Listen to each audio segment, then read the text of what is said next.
Hello, नमस्कार और आदाब आप सब दोस्तों को। आपके दोस्त और गाइड इरफान की तरफ से फिर से आपके साथ हूं आपके अपने चैनल एस्ट्रो एश्योरेंस पर।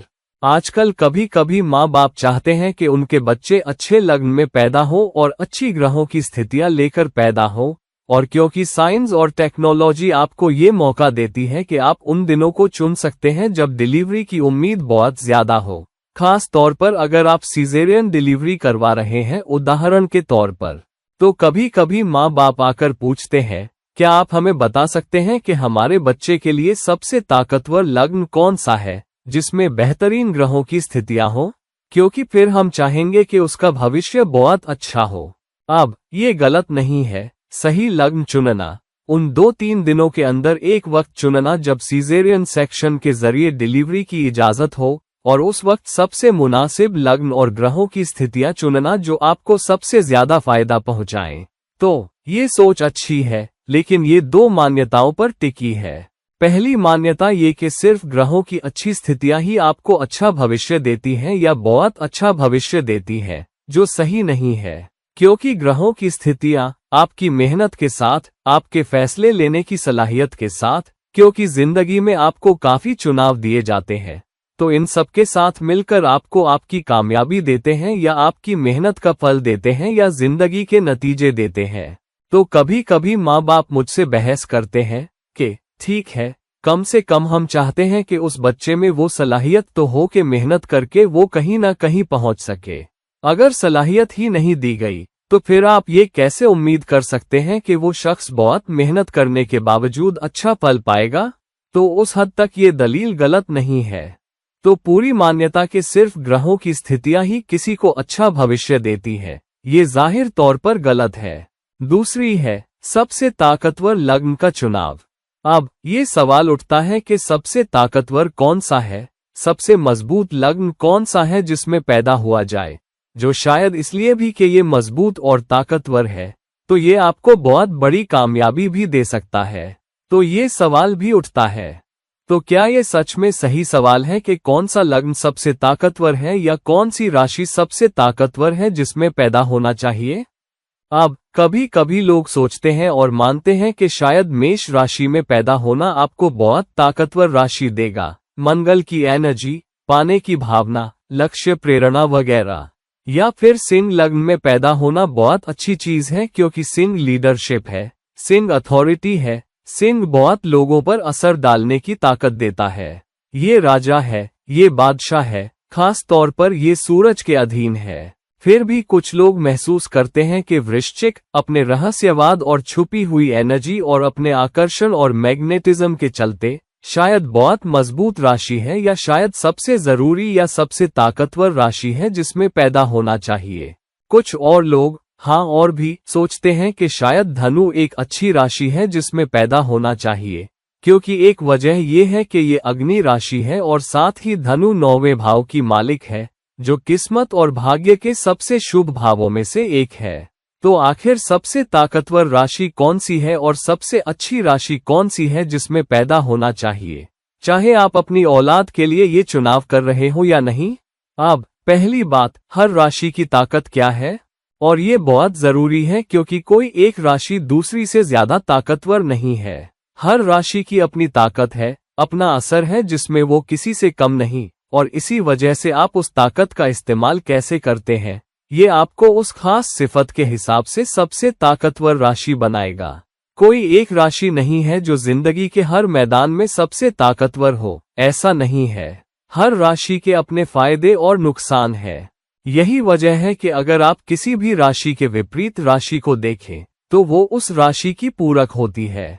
तो तुला मेष की पूरक है, वृश्चिक वृषभ की पूरक है, धनु मिथुन की पूरक है, मकर कर्क की पूरक है, और इसी तरह।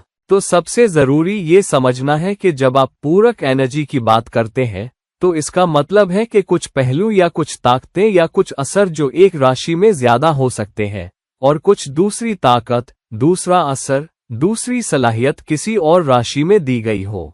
तो जरूरी ये है हम किस ताकत की बात कर रहे हैं।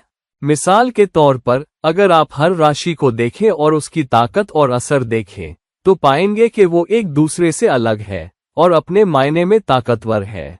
मिसाल के लिए, अगर आप सभी डॉक्टरों या दवा से जुड़े लोगों को देखें, तो कुछ राशियां डॉक्टरों के लिए बहुत मजबूत होती हैं। जैसे मेष मजबूत पाएगी, कन्या मजबूत पाएगी, वृश्चिक मजबूत पाएगी और कुछ हद तक मकर भी मजबूत पाएगी। उदाहरण के तौर पर, और आप केतु को भी बहुत मजबूत ग्रह पा सकते हैं क्योंकि केतु तेज चीज का इस्तेमाल दिखाता है और खास तौर पर सर्जन डॉक्टरों के लिए केतु और मंगल की ताकत बहुत उपयोगी होती है। हालांकि बिजनेसमैन के लिए ये अलग हो सकता है।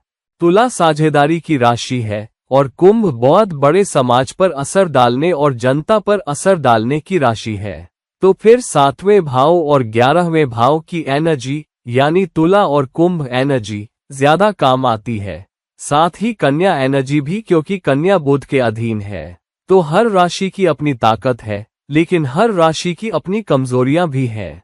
तो जब आप राशि दर राशि देखें, मेष की अपनी ताकत है, शख्स को बहुत एनर्जी देने वाली, साथ ही पाने की और जीतने की और दूसरों से बेहतर अपने लक्ष्य हासिल करने की और ताकत, असर और दबदबे के साथ। हालांकि अगर आप वृषभ राशि को देखें, वृषभ की अपनी ताकत है, पैसे की ताकत, माली मामलों की ताकत, अपनी बुलिश एनर्जी को मटीरियल चीजों के पीछे लगाकर उन्हें हासिल करने की ताकत और आज की जिंदगी में दुनिया की ताकत। लेकिन अगर आप तमाम तरह की आसाइशों और सुकून से बेहतर जीवन नहीं पा सकते या कम से कम पैसा आपके पास नहीं आता, तो फिर क्या फायदा? कोई शख्स बहस कर सकता है। फिर मिथुन की ताकत है कम्युनिकेशन, लोगों को असर करने और राजी करने की सलाहियत। तो हालांकि मिथुन लोग दो मन वाले भी दिख सकते हैं, ये असल में मिथुन शख्स के लिए ठीक ही है, खास तौर पर क्योंकि मिथुन मार्केटिंग और ब्रांडिंग और कम्युनिकेशन की राशि भी है। तो जब आप मार्केटिंग और सेल्स में हो, तो आप एक ही नजरिया नहीं रख सकते। आपको अलग अलग तरह के ग्राहकों या अपने कस्टमर के नजरिए को भी रखना पड़ता है और कभी कभी आपको बहुत तेजी से सोचना पड़ता है और दोनों तरफ संतुलन बनाना पड़ता है।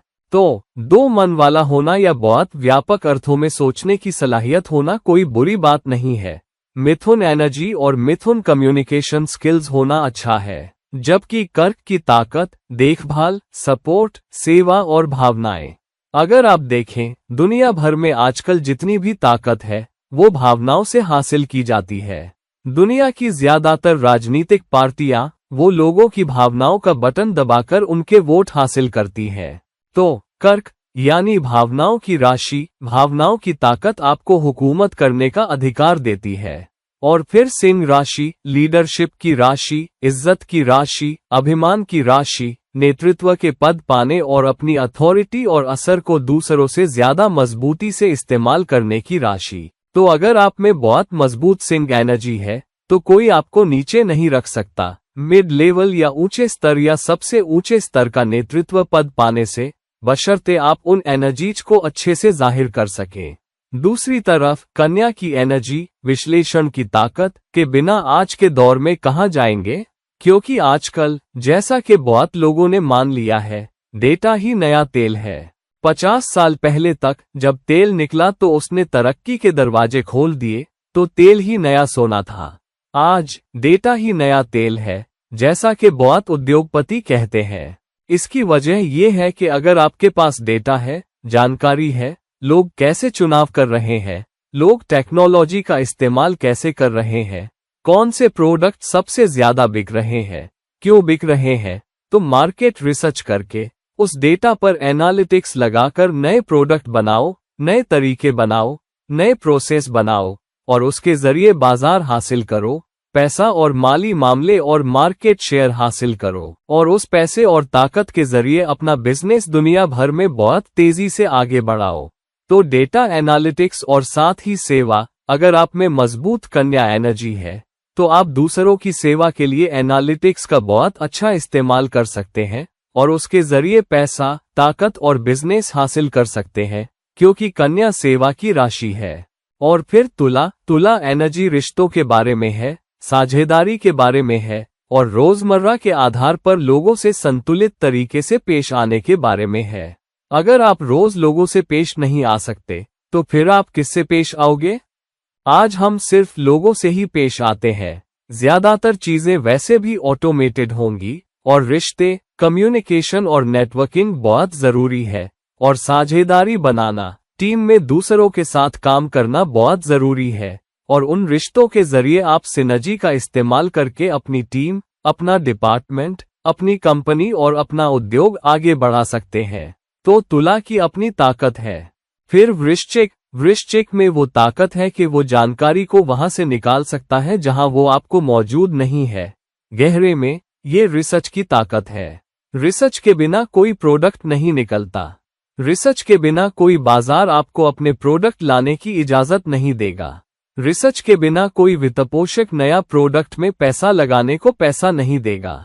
और नए प्रोडक्ट के बिना आज की पीढ़ी पुराने पर ज्यादा दिन नहीं टिकेगी। वो पुराने को ज्यादा दिन नहीं चाहते। वो हर दिन नया, तेज, बेहतर, ऊंचा चाहते हैं। और टेक्नोलॉजी बटन दबा रही है। तो रिसर्च की ताकत, नए इलाज ढूंढने की ताकत, नए विचार ढूंढने की ताकत, ये सब वृश्चिक एनर्जी है। पहले दिमाग में पैदा किए बिना आप उसे कागज पर नहीं बना सकते। वृश्चिक आपको ये सलाहियत देता है कि लोगों के दिमाग में क्या है, लोग क्या चाहते हैं और क्या काम करता है, क्या काम नहीं करता। मिसाल के तौर पर बीमारी या दवा के दायरे में। फिर डेटा का इस्तेमाल करके, डेटा से जानकारी निकालकर और उससे रिसर्च करके नए विचार, नए प्रोडक्ट, नई दवाएं, नए औजार बनाना, ये शुद्ध एनर्जी है। तो उसकी अपनी ताकत है।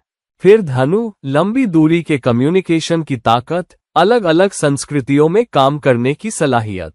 बिना वैश्विक दुनिया में रहने के कौन बाजार का बड़ा हिस्सा हासिल कर पाएगा? आज हम अकेले या टापू की तरह नहीं रह रहे हैं। हम एक वैश्विक दुनिया या एक वैश्विक गांव में रह रहे हैं। अगर मैं ये शब्द इस्तेमाल कर सकता हूँ, क्योंकि हमें अलग अलग भूगोल, अलग अलग संस्कृतियों और लंबी दूरी के लोगों से निपटना है। पिछले 25-30 सालों में चीन का बहुत तेज विकास और तरक्की आसान ट्रांसपोर्ट की वजह से हुई है और चीन का मैन्युफैक्चरिंग हब बनना और तेज ट्रांसपोर्ट के जरिए एक्सपोर्ट करना और एक्सपोर्ट करने की सलाहियत और मैन्युफैक्चरिंग हब बनने के चलते दुनिया की दूसरी सबसे बड़ी जीडीपी, दूसरी सबसे बड़ी माली ताकत हासिल करना। तो धनु है, लंबी दूरी की यात्रा और चुनाव की आजादी, पुराने से बंधे न रहना, बल्कि साहसिकता की भावना, एड्रेनालिन का जोश, नई चीजें करना और दूर दूर और अलग अलग संस्कृतियों में यात्रा करना, अलग अलग संस्कृतियों के लोगों से काम करना, अलग अलग समय के सोचने के तरीके और क्रांतिकारी सोच, बस एक ही तरह की सोच या एक ही संस्कृति में न घुसना, ये है धनु एनर्जी। और फिर मकर एनर्जी, बिना किसी ऐसे शख्स के जो प्रतिबद्ध हो, वफादार हो, जो लंबे घंटे मेहनत कर सके, लगन और अनुशासन से। अगर आप आज की दुनिया में अनुशासित नहीं है, तो आप 6 सिग्मा के स्टैंडर्ड और उससे बेहतर का पालन नहीं कर सकते।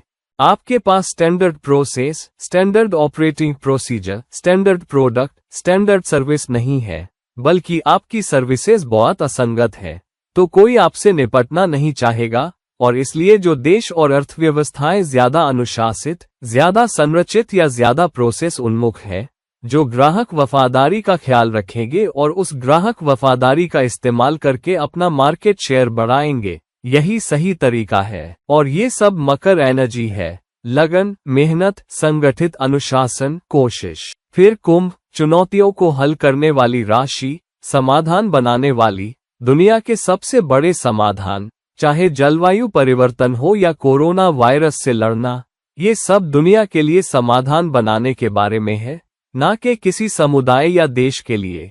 बिल गेट्स जैसे लोग बहुत बड़ी जनता के लिए, विशाल जनसमूह के लिए समाधान बना पाए हैं और दुनिया भर में समाधान बना पाए हैं।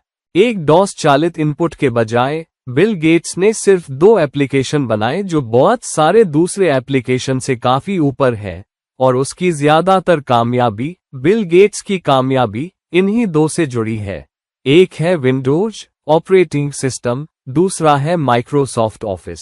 कोई भी माइक्रोसॉफ्ट पावरपॉइंट के अलावा कोई दूसरा प्रेजेंटेशन टूल इस्तेमाल नहीं करता। दुनिया भर में सबसे बड़ी जनता वर्ड को डॉक्यूमेंट टूल के तौर पर इस्तेमाल करती है। ज्यादातर लोग जो कैलकुलेशन और स्प्रेडशीट पर काम कर रहे हैं, वो एक्सेल इस्तेमाल करते हैं। तो सिर्फ 2 बड़े एप्लीकेशन के जरिए दुनिया भर के बड़े समाजों तक पहुंचने के समाधान ढूंढकर बिल गेट्स लगातार 20 सालों से सबसे अमीर और बहुत ताकतवर आदमी बने हुए हैं। अब तक 20 साल से चल रहा है। ये है कुंभ की ताकत, भूगोल के पार इंसानियत के लिए समाधान ढूंढना। ये ताकत कुंभ राशि आपको देती है। और फिर मीन, ये कल्पना की राशि, रचनात्मक राशि। अगर आप सोच और कल्पना नहीं कर सकते कि ये एक समाधान हो सकता है, तभी आप उस पर काम करोगे और फिर उसे आगे बढ़ाओगे।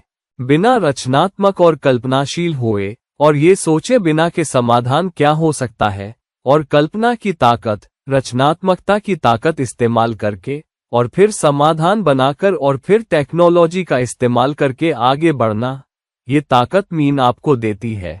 कल्पना की ताकत, रचनात्मकता की ताकत और उन सीमाओं को धक्का देने की ताकत जो मान्य है, बड़े सपने देखने की ताकत, सीमाओं को धक्का देने की ताकत और संसाधन, मेहनत, पैसा लगाने से न डरना और कल्पना करके आगे बढ़ना, जैसे एलन मस्क मिसाल के तौर पर।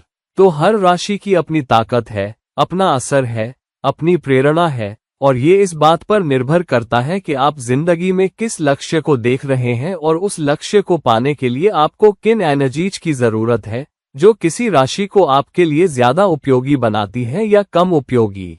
अगर आप ज्यादा मटेरियल चीजों पर ध्यान दे रहे हैं, तो जाहिर है कि आपको मजबूत वृषभ एनर्जी चाहिए।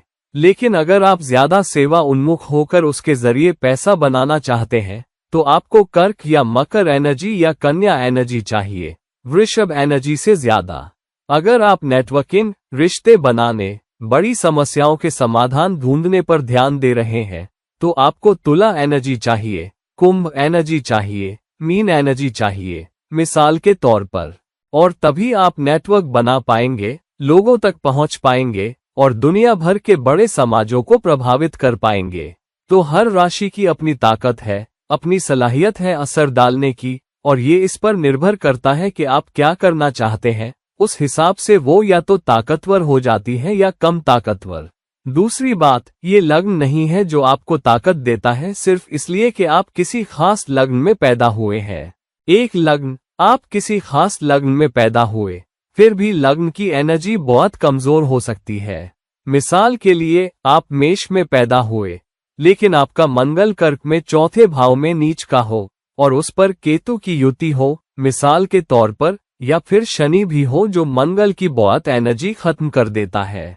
और इसलिए कभी कभी सिंह एनर्जी किसी मेष जातक में ज्यादा मजबूत हो सकती है। मिसाल के तौर पर अगर सूरज और बृहस्पति दोनों 5वें भाव में हो बजाय मंगल एनर्जी के, तो किसी खास लग्न में पैदा होना ही आपको ताकत नहीं देता, बल्कि आपकी कुंडली में जो भी राशि सबसे मजबूत है, चाहे आपका लग्न कुछ भी हो, वो आपको ज्यादा ताकत और असर और साथ ही सलाहियत और मौका देती है उस खास राशि की ताकत और सलाहियत में।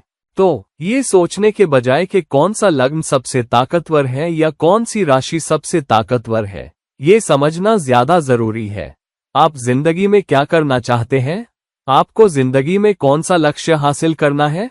आपको क्या करना अच्छा लगता है और कौन सी चीज आपको भाती है, जो आपको खुशी देती है, जो आपको संतुष्ट करती है? और तभी आप लगातार समय के साथ सारी एनर्जी लगा पाएंगे, उस खास लक्ष्य को ढूंढ पाएंगे जिसे आप हासिल करना चाहते हैं, जो आपको खुशी देता है, जो आपको संतुष्ट करता है, जहां आप बिना थके घंटों काम कर सके। और फिर ये समझें कि किन एनर्जीज की जरूरत है, किस राशि की एनर्जी आपको उस क्षेत्र में जाकर फतह करने की सलाहियत देगी, और फिर उस राशि पर काम करें, उस राशि के गुणों पर काम करें, उस राशि के मालिक ग्रह के गुणों पर काम करें, उस खास राशि को मजबूत करें, उस खास ग्रह को मजबूत करें, और फिर उस राशि और ग्रह की ताकत का इस्तेमाल करके आगे बढ़ें। अगर आप मेष की मजबूत एनर्जी चाहते हैं, तो सिर्फ मंगल पर ही काम न करें, बल्कि मेष एनर्जी पर भी काम करें, क्योंकि मंगल वृश्चिक को भी कंट्रोल करता है। तो मेष एनर्जी पर काम करें और साथ ही मंगल को मजबूत करें। ऐसे काम करें जिससे मंगल ग्रह खुश हो, और ऐसे काम करें जिससे मेष राशि मजबूत हो, और उसके जरिए एक खास राशि को मजबूत करके जिंदगी में एक खास लक्ष्य हासिल करें, बिना इस रिवायती सवाल के पीछे अंधे बने भागे के सबसे ताकतवर राशि या लग्न कौन सा है? तो दोस्तों, ये मेरा विश्लेषण है कि आपके लक्ष्यों और आपके निशानों के आधार पर सबसे ताकतवर राशि कौन सी हो सकती है, ना कि एक सामान्य ताकत के आधार पर। हर राशि का अपना असर और ताकत और सलाहियत है, तो बस इस बात को ध्यान में रखें। अगर आप मुझसे निजी सलाह लेना चाहते हैं तो कृपया नीचे दिए गए लिंक्स पर मुझसे संपर्क करें, और जब तक हम किसी और मौके पर मिलें, ये आपके दोस्त और गाइड इरफान साइन ऑफ कर रहे हैं। नमस्कार।